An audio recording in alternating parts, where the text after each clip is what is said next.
Fala pessoal, bem-vindos a mais essa análise. Hoje a gente vai mergulhar direto nos dados da clínica Neofoco para desvendar, de uma vez por todas, o tratamento da hérnia de disco. A ideia aqui não é gerar pânico, muito pelo contrário.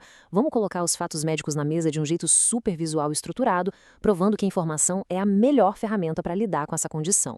Mas antes de qualquer coisa, vamos encarar logo de cara aquele que é, sem dúvida, o maior medo de quem recebe esse diagnóstico. Bateu aquela dor aguda nas costas e a pergunta que não quer calar na mente da imensa maioria é: a cirurgia é um destino inevitável? É o único jeito de ter a qualidade de vida de volta? Bom, vamos lá. Os dados clínicos mostram um negócio incrivelmente tranquilizador. Olha esse número, absurdos, 97% dos casos de hérnia de disco são resolvidos com sucesso absoluto apenas com tratamento conservador. É isso mesmo, 97%. Isso significa que a esmagadora maioria consegue um alívio total e volta para a rotina normal sem nunca precisar pisar num centro cirúrgico. A faca só entra em cena para cerca de 3% das pessoas. Então, para entender exatamente como chegar a essa cura, a nossa jornada de hoje vai passar por 6 pontos bem diretos. O que é a hérnia? Sinais de alerta críticos, o diagnóstico exato, a rota conservadora, quando a cirurgia ocorre e, por fim, recuperação e inovações. Ponto 1. O que é a hérnia? A mecânica da coisa toda é até fascinante. Pensa na nossa coluna como um sistema cheio de amortecedores naturais, que são os discos intervertebrais. Eles estão ali justamente para absorver impacto e garantir a nossa flexibilidade. A hérnia rola quando o material de dentro de um desses amortecedores escapa, sai do lugar. E aí, em vez de proteger, esse material acaba esmagando os nervos que passam ali perto. É uma compressão mecânica pura e simples. Ponto 2. Sinais de alerta críticos. E quando esse esmagamento acontece, o corpo apita, claro. Começa com aquela dor lombar chata e persistente. Mas a situação muda de figura com a ciática. Sabe quando a dor deixa de ficar só nas costas e desce radiando pela perna, muitas vezes dando uns choques elétricos ou formigamentos? Pois é, isso é um nervo gritando que está sendo irritado. Agora, atenção máxima aqui. Se rolar fraqueza muscular, tipo dificuldade para levantar o pé ou andar, ou a chamada síndrome da cauda equina, que é uma emergência médica que afeta até o controle de bexiga e intestino, aí, pessoal, é preciso agir rápido. Ponto 3. O diagnóstico exato. Com esses alarmes tocando, não dá para ficar no achismo. A clínica Neofoco usa um arsenal de diagnóstico super específico, não tem adivinhação. A ressonância magnética é a grande estrela aqui, porque ela mostra em detalhes a compressão exata do nervo. Se precisar dar uma olhada na estrutura óssea da colusa, entra a tomografia computadorizada. E se o formigamento ou a fraqueza não passam, a eletroneuromiografia vem para medir com precisão a condução elétrica desse nervo. Esse kit todo garante um mapa impecável do problema antes de qualquer intervenção. Ponto 4. A rota conservadora. Com o diagnóstico na mão, é hora de agir. Lembra daqueles 97%? O sucesso deles depende de uma progressão lógica. O passo 1 é medicação.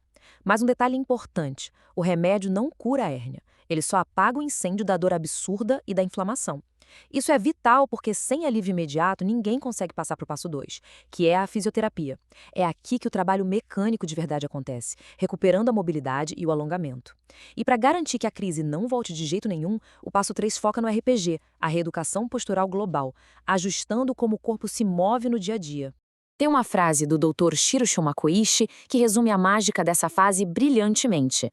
Um core forte é o melhor suporte para as estruturas vertebrais. Ou seja, construir um abdômen de ferro através da físio e do RPG não é só tratar uma dor passageira.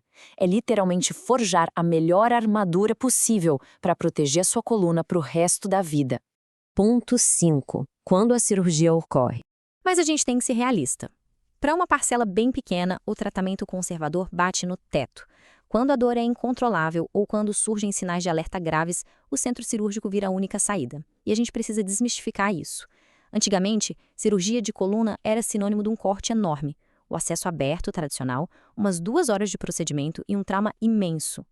Hoje o jogo virou totalmente para as vias minimamente invasivas, cortezinhos minúsculos, tudo guiado por microcâmaras de vídeo, agressão mínima aos tecidos e muitas vezes tudo resolvido em menos de 1 horinha. Para dar nome aos bois, existem 2 abordagens modernas de ponta. A microdissecção, que usa um microscópio cirúrgico absurdamente potente. O lance aqui é a precisão de um franco-atirador, permitindo tirar só a parte exata do disco que está esmagando o nervo. E tem a técnica endoscópica, um procedimento finíssimo feito através de uma cânula de 1 centímetro. é quase nada de invasão, o que acelera a recuperação de um jeito incrível. Claro, qualquer cirurgia carrega seus riscos, né? Infecções, lesões nervosas, coisas do tipo. Mas olha o que o Dr. Shiro pontua. A seleção criteriosa do paciente e a técnica cirúrgica adequada são os maiores aliados para minimizar esses eventos. Traduzindo, a segurança no bloco cirúrgico não depende só de uma máquina super high-tech, mas da avaliação cirúrgica perfeita feita pelo médico muito antes do paciente sequer tomar anestesia. E por último, ponto 6, recuperação e inovações.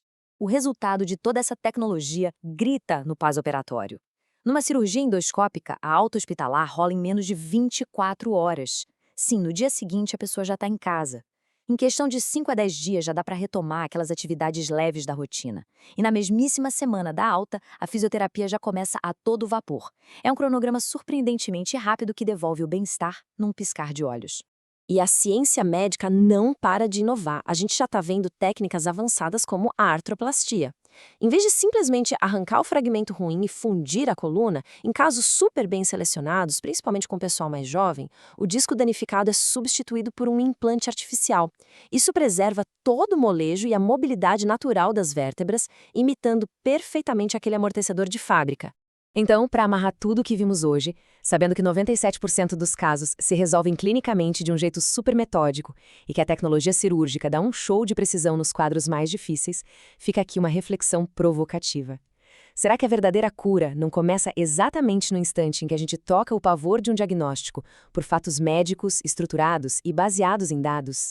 Entender o mecanismo do próprio corpo e confiar no processo com informação de qualidade são de fato a maior prova de controle sobre a saúde? Um abraço e até a próxima análise.